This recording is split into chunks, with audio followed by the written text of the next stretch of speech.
जय श्री कृष्ण। श्रीमद् भागवत कथा महापुराण प्रथम स्कंद 7वां अध्याय।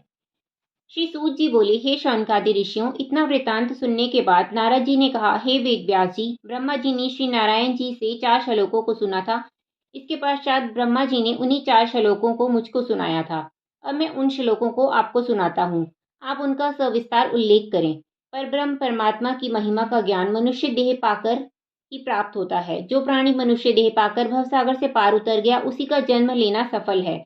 जो प्राणी मनुष्य देह पाकर भी भगवान का भजन चिंतन नहीं करता, वह 84 लाख योनियों में जन्म लेकर अत्यंत कष्ट पाता है।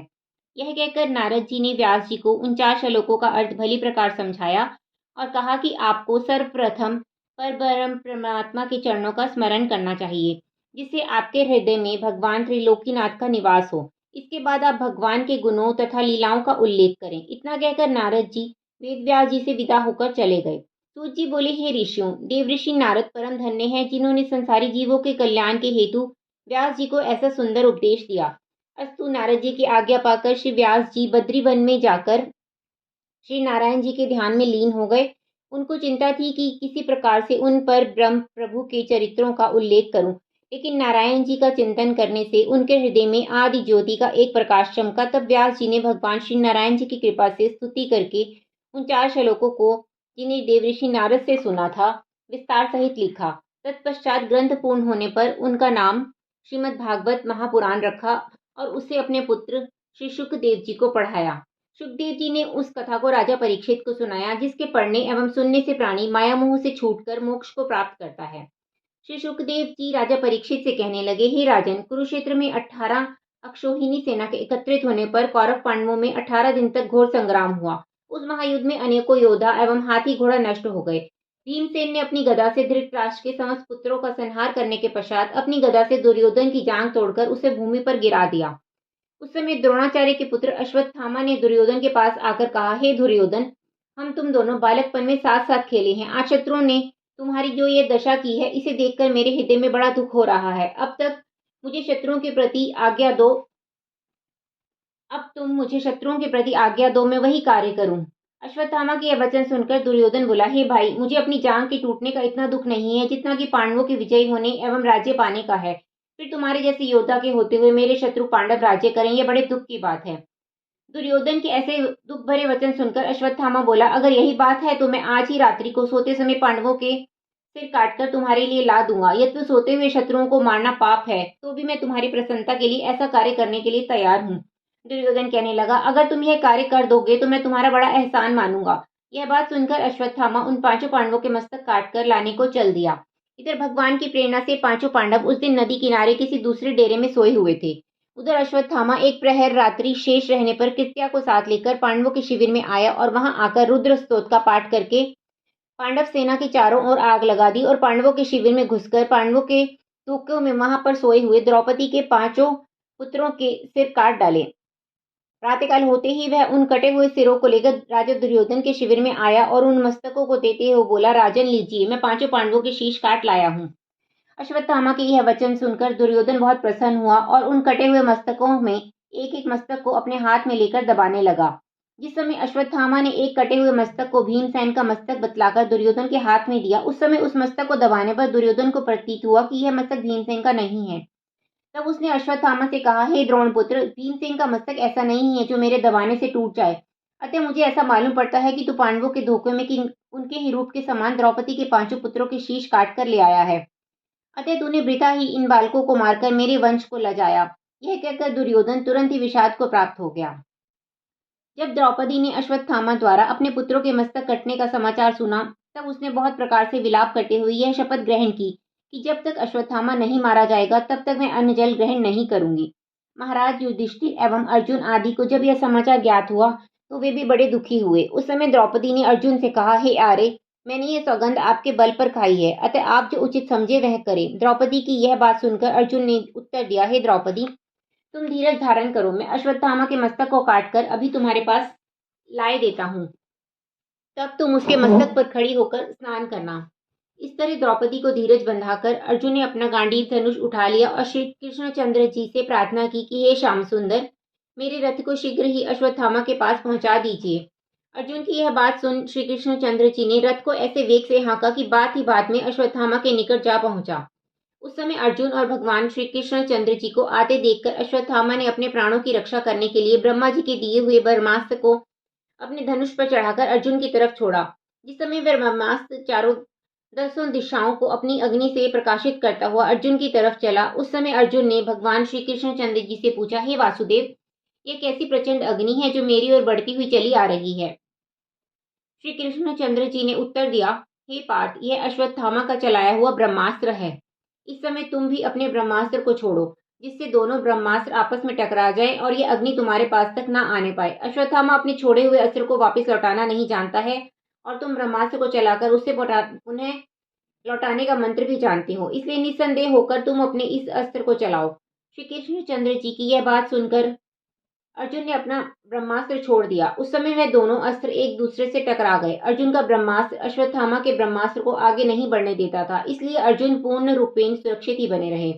जब कुछ देर तक यह अस्त्र युद्ध होता रहा, तब श्री कृष्णचंद्र जी ने अर्जुन से पुकार कर कहा कि हे पार्थ, अब तुम मंत्र पढ़कर शीघ्र ही इन दोनों को अपने पास बुलाओ, नहीं तो इनकी क्रोधाग्नि से समस्त विश्व भस्म हो जाएगा। श्री सच्चिदानंद श्री कृष्णचंद्र जी का यह आदेश पाते ही अर्जुन ने उन दोनों ब्रह्मास्त्रों को मंत्र द्वारा अपने पास बुला लिया और फिर अपना रथ आगे बढ़ाकर अश्वत्थामा को पकड़ लिया। जिस समय अर्जुन ने अश्वत्थामा को पकड़ा, उस समय उनके हृदय में विचार प्रकट हुआ कि यह अश्वत्थामा ब्राह्मण एवं हमारे गुरु का पुत्र है, इसलिए इसको मारना उचित नहीं। इस प्रकार अर्जुन ने अपने हृदय में दया एवं धर्म विचार कर उसका मस्तक नहीं काटा। भगवान ने यह देखकर धर्म परीक्षा लेने के विचार से अर्जुन से कहा, हे पार्थ, इस अश्वत्थामा ने सोते हुए बालकों के मस्तक काटे हैं, इसलिए यह धर्मच्युत एवं आततायी है। इसके अलावा तुमने उसका मस्तक काटने की प्रतिज्ञा भी की है, इससे शीघ्र ही इसे मार डालो। सूत जी बोले, हे ऋषियों, भगवान कृष्णचंद्र जी के यह वचन सुनकर अर्जुन ने कहा, हे प्रभु, आपका कहना सत्य है, परंतु ब्राह्मण को मारना अधर्म कहा गया है, अतः मैं इसका संहार न करके इसे द्रौपदी के पास लिए जाता हूँ। वहां पर वह जैसा कहेगी वैसा ही किया जाएगा। अर्जुन की यह बात कृष्णचंद्र जी ने स्वीकार कर ली। तब अर्जुन अश्वत्थामा के हाथ पांव बांधकर उसे द्रौपदी के पास ले आए। द्रौपदी ने जब अश्वत्थामा की यह दशा देखी तो वह अति दयाद्र हो गई। उसने श्री कृष्ण जी भगवान की बहुत भांति से स्तुति करने के पश्चात अर्जुन से कहा, हे स्वामी, आपने मेरी प्रतिज्ञा पूरी कर दी। अब इस ब्राह्मण का वध करने से मेरे मरे हुए पुत्र तो जीवित हो नहीं सकते, इसलिए आप इसे मुक्त कर दें। यह अपने कर्मों का फल ईश्वर से स्वयं प्राप्त करेगा।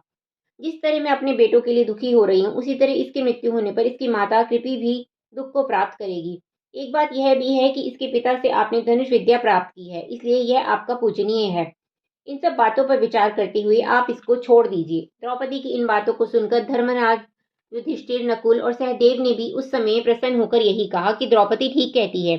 अश्वत्थामा का वध करने से ब्रह्म हत्या के सिवाय और कुछ भी हाथ नहीं लगेगा, इसलिए इसे मुक्त कर देना ही उचित है। परंतु भीमसेन को इन लोगों की यह सलाह उचित नहीं लगी।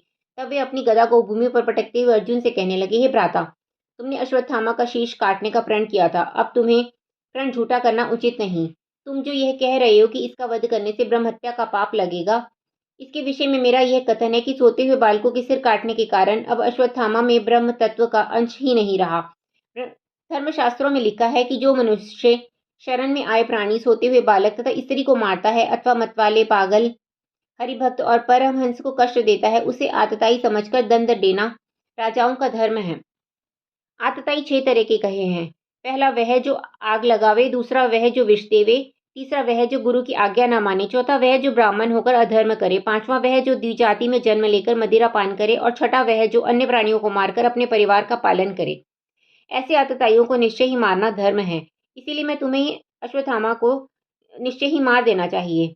अर्जुन ने भीमसेन की यह बात सुनकर श्री कृष्णचंद्र जी से कहा, हे भगवान, अब मुझे क्या करना उचित है। तब भगवान ने उत्तर दिया, हे पार्थ, तुमने जो प्रतिज्ञा की है उसका और भीमसेन के कथन, द्रौपदी के आग्रह, युधिष्ठिर के आदेश तथा वेद शास्त्रों के उल्लेख का ध्यान करते हुए कोई ऐसा प्रयत्न करो जिससे सबका मन प्रसन्न हो जाए और तुम्हें कोई पाप भी ना लगे। श्री कृष्णचंद्र जी की ऐसी बात सुनकर अर्जुन ने अपने मन में सोचा कि मुझे कोई ऐसा उपाय करना चाहिए कि जिससे अश्वत्थामा जीवित रहते हुए मरे हुए से भी अधिक हो जाए। ऐसा विचार कर अर्जुन ने उसका सिर मुंडवाकर उसे तलवार की नोक से चीरकर उसके मस्तक में से मणि निकाल ली, जो सदा उसके मस्तक में रहती थी। ऐसा करने से अश्वत्थामा जीवित रहते हुए भी मरे हुए के तुल्य हो गया।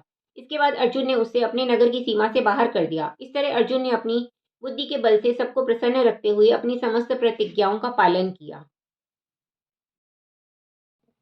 8वां अध्याय। सूत जी बोले, हे ऋषियों, अश्वत्थामा को मुक्त करने के बाद धर्मराज युधिष्ठिर और भगवान श्री कृष्ण की आज्ञा पाकर दुर्योधन आदि राजाओं के जो शरीर रणभूमि पर पड़े हुए थे उन्हें उनके कुटुंबियों ने उठा उठाकर उनकी विधिवत अंत्येष्टि क्रिया की। उस समय भगवान वासुदेव के साथ धृतराष्ट्र एवं पांचों पांडव सहित कुंती, द्रौपदी तथा गांधारी आदि स्नान करने के लिए गंगा तट पर पहुंची। उस समय वे स्त्रियां जो विधवा हो गई थी अपने अपने पतियों के गुणों को बखान कर रुदन करने लगी। उनके उस रुदन को सुनकर धर्मराज युधिष्ठिर बड़े व्याकुल हुए और अपने को धिक्कारते हुए इस तरह कहने लगे कि अपने सगे संबंधियों को रणभूमि में मरवाने के कारण मुझे जो पातक लगा है वह कभी नहीं छूट सकता। मेरे द्वारा इस महायुद्ध के कराने से जो हमारे वंश तथा कुटुंब की हजारों स्त्रियां विधवा होकर घोर विलाप करके हाहाकार कर रही हैं, उनकी आंखों से जल गिरने के कारण पृथ्वी की रज के जितने कण भीगेंगे उतने ही वर्षों तक मुझे घोर नरक में रहना पड़ेगा। मेरे युद्ध में प्रवृत्त होने के कारण गुरु द्रोणाचार्य, भीष्म पितामह, हजारों विप्रों को नित्य दान देने वाला भाई कर्ण, हजारों शूरवीर तथा मेरे वंशज और रिश्तेदार मृत्यु के मुंह में पहुंच चुके हैं। अतः इस प्रकार अधर्म से प्राप्त हुए राज्य का भोग करना मुझको कभी भी स्वीकार करना उचित नहीं है। धर्मराज युधिष्ठिर के ऐसे वचन सुनकर भगवान श्री कृष्ण चंद्र जी एवं वेद व्यास आदि ऋषि मुनि और ब्राह्मणों ने उनको समझाते हुए कहा, हे धर्मराज, पूर्व काल से ही सभी राजगण इसी तरह राज्य करते आए हैं। भूमि तथा राज्य पद को पाने के लिए पुत्र पिता को और भाई भाई को मार देता है। जैसे वे लोग राज्य पाकर अश्वमेघ एवं राजस्व यज्ञ करके पापों से छूट गए, वैसे ही तुम भी अश्वमेघ एवं राजस्व यज्ञ करके पापों से मुक्त हो जाओ।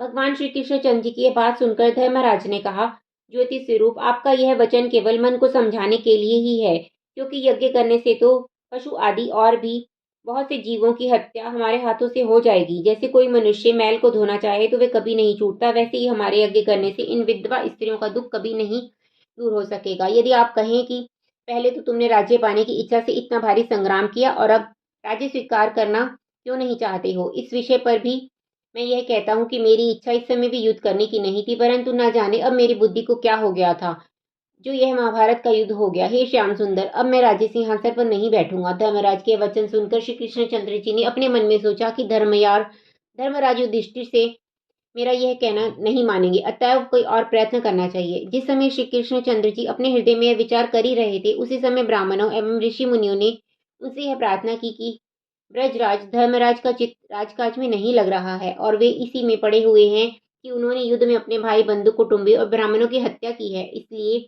आप कृपा कर उनको ज्ञानोपदेश देकर उनका संदेह दूर कीजिए। उनकी यह बात सुनकर भगवान श्री कृष्ण चंद्र जी ने उत्तर दिया, हे महानुभावी धर्मराज युधिष्ठिर, मेरे समझाने से कभी नहीं समझेंगे। अतः हम सबको चाहिए कि उन्हें साथ लेकर शरशैया पर लेटे हुए भीष्म पितामह के पास चलें, क्योंकि उनको मेरे दर्शनों की अभिलाषा भी है। अतः उनकी यह अभिलाषा भी पूर्ण हो जाएगी और वे ही धर्मराज युधिष्ठिर को ज्ञानोपदेश देकर धीरज बंधा देंगे। यह कहकर भगवान श्री कृष्ण चंद्र जी ने धर्मराज को अपने पास बुलाकर कहा, हे युधिष्ठिर, तुम्हारी चिंता अभी दूर नहीं हुई है और उधर ऋषि मुनि कहते हैं कि तुम्हें इस पाप से मुक्त होने के लिए अश्वमेघ यज्ञ करना चाहिए। मेरे समझाने पर भी तुम्हारे लिए ज्ञान नहीं हुआ, अतः अब तुम हमारे साथ भीष्म पितामह के पास चलो। वे बड़े ज्ञानवान हैं, अतः वे जो भी आज्ञा करें उसी के अनुसार तुम कार्य करना। श्री कृष्ण चंद्र जी की इस बात को धर्मराज युधिष्ठिर ने मान लिया। तत्पश्चात वे अपने चारों भाई, द्रौपदी, ब्राह्मण और ऋषि मुनियों सहित श्री कृष्ण चंद्र जी के साथ उस स्थान पर जा पहुंचे जहां युद्ध क्षेत्र में भीष्म पितामह शरशैया पर पड़े थे। संपूर्ण ब्राह्मण समाज उनके दाहिनी तरफ बैठ गया और द्रौपदी सहित पांडव उनकी बाईं ओर बैठ गए। भगवान श्री कृष्ण चंद्र जी उनके मुख से के सामने चरणों की ओर बैठे, क्योंकि वे यह जानते थे कि भीष्म पितामह को उनके दर्शनों की इच्छा है। अतः वे किसी दूसरी ओर बैठे तो पितामह को घायल अवस्था में करवट बदलने से बहुत कष्ट होगा। इसी समाचार को पाकर देवऋषि नारद, भरद्वाज, परशुराम आदि भीष्म पिता से ज्ञानोपदेश सुनने के लिए आए। उस समय भीष्म पितामह ने भगवान श्री वासुदेव का मानसिक पूजन किया। 9वां अध्याय। सूत जी कहने लगे, हे शौनकादि ऋषियों, जब सब लोग अपने अपने आसनों पर बैठ गए तब भगवान श्री कृष्ण चंद्र जी ने कहना आरंभ किया, भीष्म पितामह, धर्मराज युधिष्ठिर का चित्त राज कार्यों में नहीं लगता है। वे कहते हैं कि हमने अपने भाई, संबंधी, स्वजनों एवं ब्राह्मणों को संग्राम में मारा है, अतः जब तक इस पाप से मेरा छुटकारा नहीं हो जाएगा तब तक मैं राज्य सिंहासन पर नहीं बैठूंगा। अब इसके विषय में आपकी क्या सलाह है, उसे आप कृपा करके कहिए। भगवान के वचन सुनकर भीष्म पितामह ने धर्मराज युधिष्ठिर के प्रति राज्य धर्म, अपधर्म, दान धर्म का वर्णन सुनाया।